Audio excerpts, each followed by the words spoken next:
La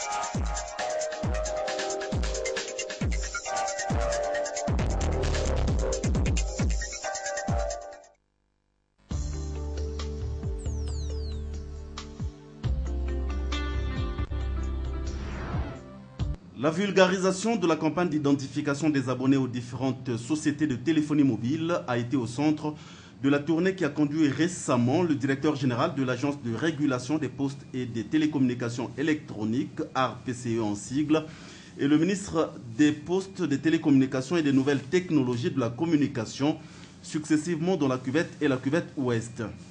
L'accueil réservé au DG Yves Castanou et au ministre Thierry Lézin-Mungala par les autorités politico-administratives et par les populations dans toutes les contrées était des plus chaleureux.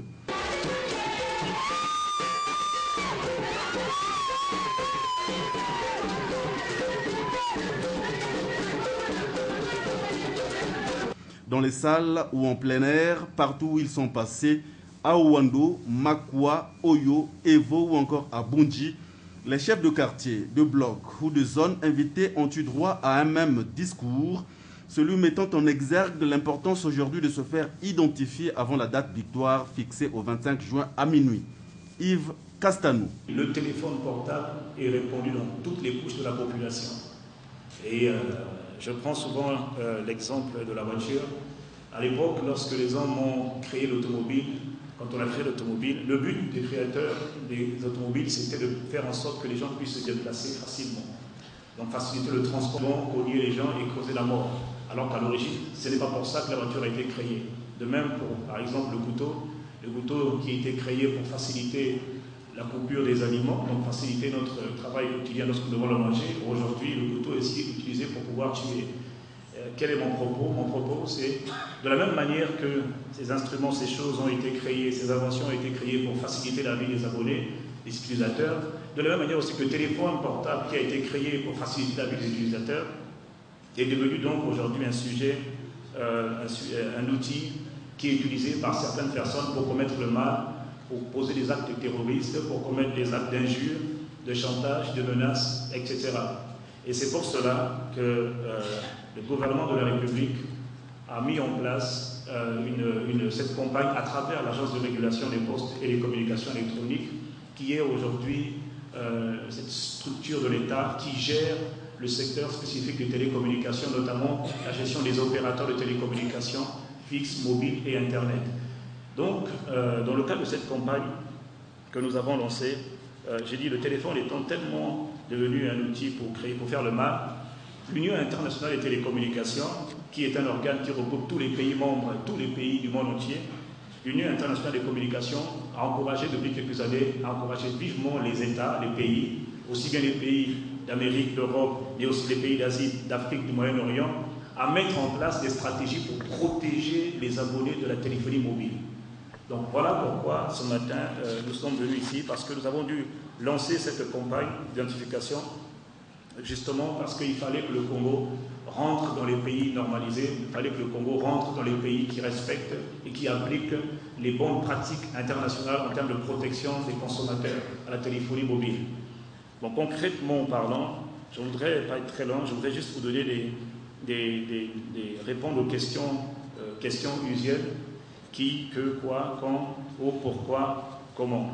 Alors, de quoi parlons-nous ce matin? De quoi s'agit-il? Il s'agit donc pour le gouvernement de la République de vulgariser par une communication de proximité que nous faisons ce matin, de vulgariser la campagne d'identification des abonnés à la téléphonie mobile.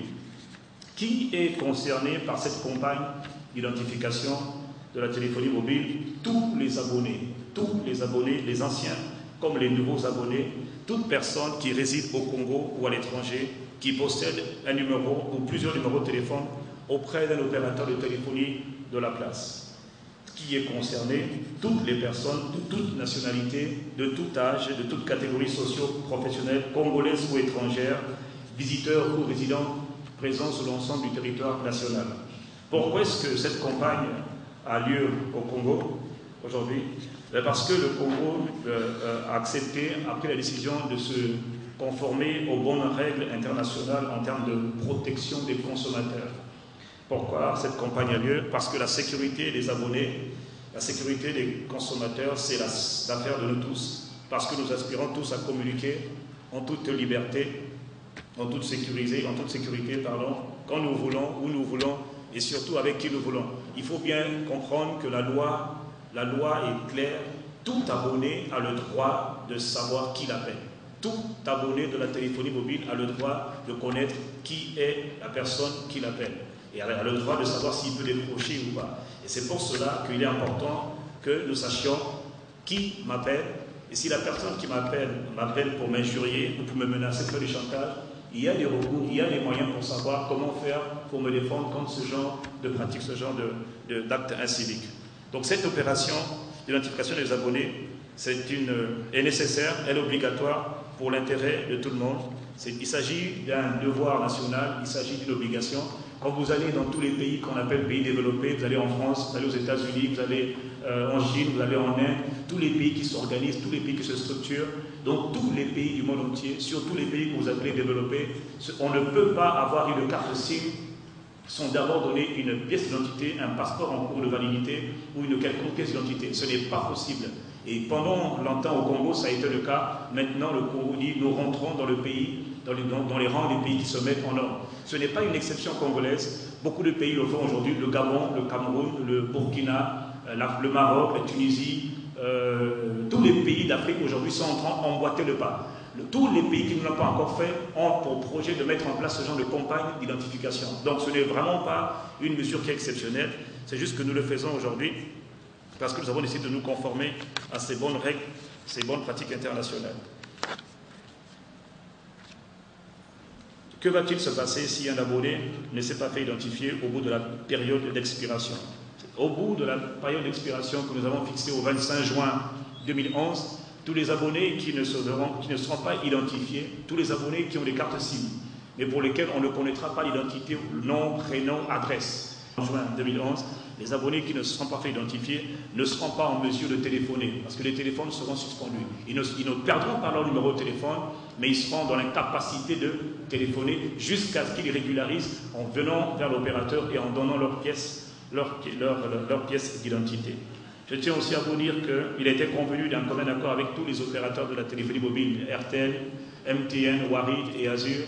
Il a été convenu que la vente des cartes SIM est terminée désormais. Autrement dit, en République du Congo, nous avions l'habitude d'acheter des cartes SIM sur le marché et de pouvoir, ou dans la rue, et de téléphoner immédiatement. Désormais, vous devez savoir que ce genre de pratique est interdit. Et tous les opérateurs qui seront surpris en flagrant délit ou en infraction seront sanctionnés conformément à la réglementation en vigueur.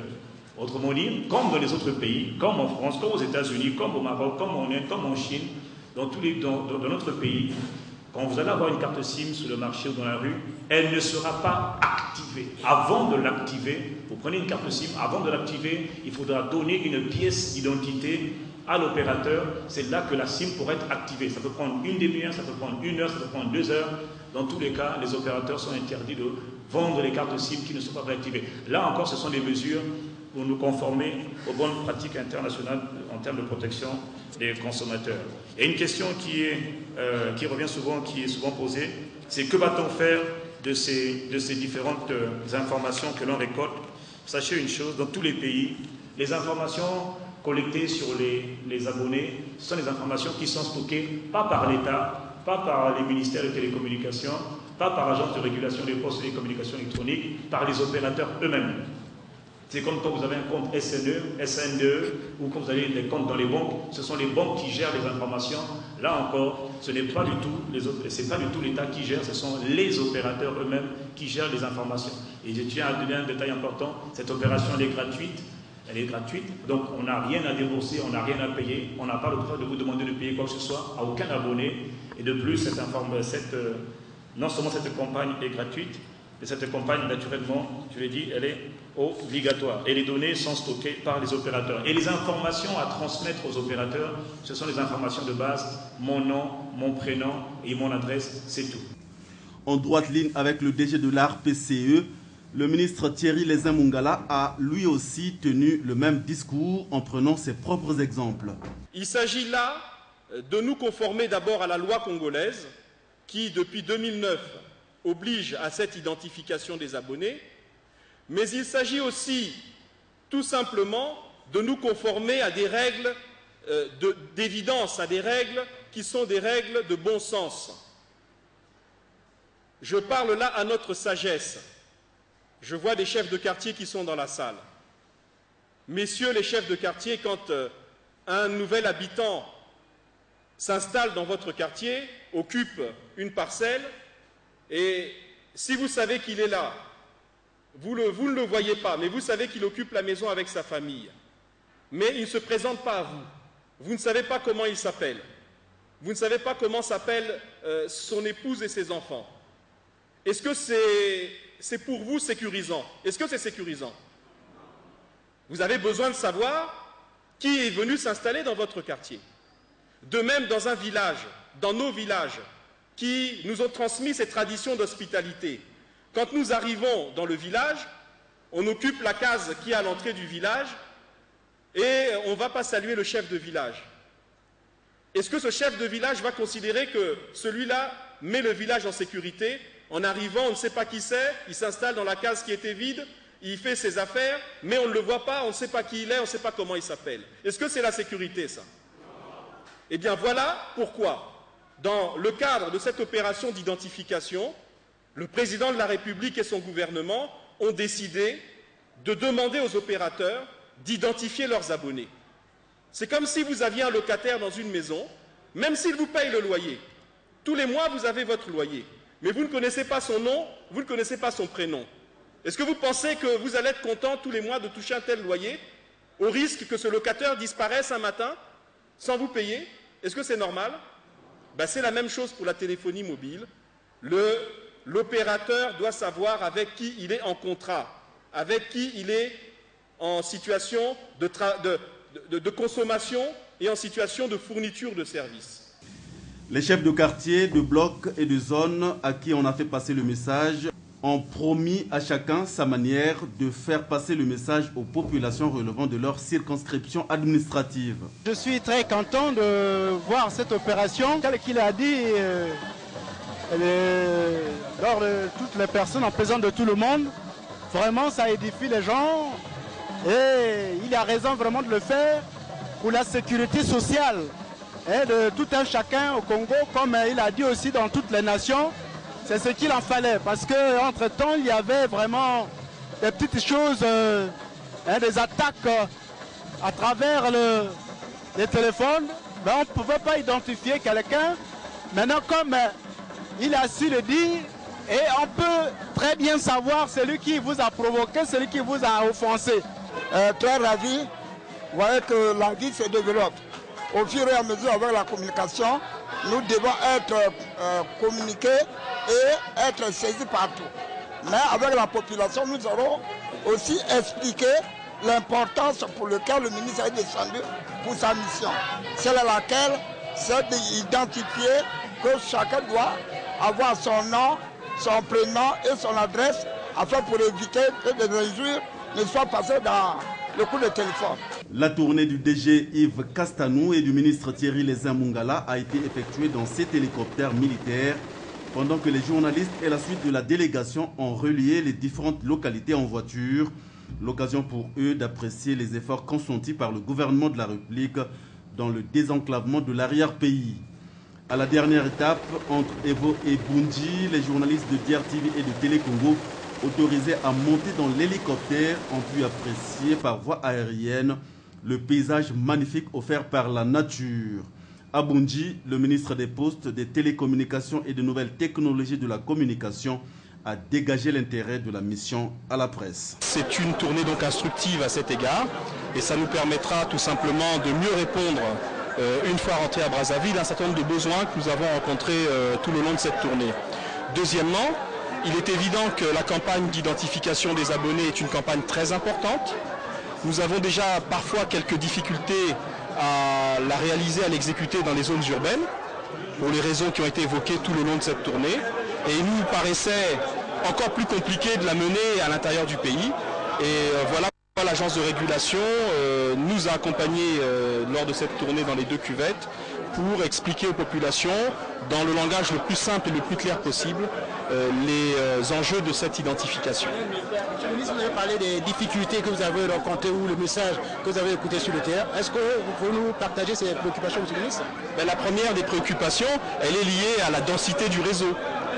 Nous avons par exemple, notamment dans la cuvette ouest, reçu des doléances de la part des habitants qui nous disent que, hormis quelques grandes localités, eh bien, la cuvette ouest pour les villages de l'arrière-pays n'est pas couverte par les opérateurs de téléphonie mobile. Et cela est d'autant plus paradoxal que, comme vous le savez, nous avons un combat sur la présence trop massive de pylônes en zone urbaine. Et donc on voudrait arriver à un équilibrage, à un rééquilibrage qui permette moins de pylônes en ville et un peu plus. Voilà pourquoi nous avons demandé aux autorités locales de nous communiquer la liste des localités qui ne sont pas couvertes. Et à ce moment-là, nous transmettrons la liste aux opérateurs. Et on m'a même cité l'exemple d'un village dans la cuvette ouest qui dispose d'un énorme pylône qui a été posé là par un opérateur, mais il s'agit d'un point relais et les habitants du village n'ont pas le téléphone. C'est-à-dire qu'on les utilise comme point relais pour relayer le signal pour d'autres, mais eux-mêmes qui sont là n'ont pas le signal pour eux. C'est comme si on habite près du barrage d'Imboulou et qu'on n'a pas de courant. Voilà, c'est un peu le paradoxe. Et donc nous allons tâcher de convaincre les opérateurs de résoudre ces problèmes-là. Non, nous ne lançons pas la campagne. La campagne a été lancée au niveau national. Donc le lancement a été fait pour l'ensemble du pays et les opérateurs se déploient depuis le mois de janvier sur l'ensemble du territoire. Simplement, à partir du moment où on n'a pas communiqué avec un certain nombre de populations, on a trouvé opportun de venir auprès de ces populations et leur expliquer de vive voix l'opportunité, les enjeux de cette campagne. Donc la campagne était en cours et nous avons simplement voulu la booster, l'accélérer, la renforcer. Monsieur le ministre, la campagne a commencé en janvier, nous sommes à 2 mois de la fin de la campagne. Est-ce que les statistiques en votre position indiquent que les gens vont adhérer massivement à cette opération ou bien sont réticents? Non, les gens, tant qu'on leur explique de manière claire, ils comprennent. Mais simplement, il y a quelques esprits malicieux qui ont voulu faire croire aux populations, et ça sur l'ensemble du territoire national, que la campagne avait pour but de renforcer le contrôle de l'État et du gouvernement et donc du pouvoir sur les télécommunications, ce qui est totalement faux. Quand on demande le nom, le prénom, l'adresse à un abonné, c'est pour le sécuriser et éviter qu'il soit lui victime d'un certain nombre d'actes délictuels ou qu'il soit lui l'auteur d'un certain nombre d'actes délictuels. Il n'y a pas là derrière ni d'écoute téléphonique, ni de mainmise du pouvoir politique, ni rien d'autre. Il s'agit simplement de faire ce qui se fait partout sur le territoire de l'ensemble des pays qui aujourd'hui font de la téléphonie un outil de modernité. Précisons que la campagne d'identification des abonnés à la téléphonie mobile, lancée en janvier 2010 par le ministre Thierry Lézin Mungala, a été instituée par décret présidentiel.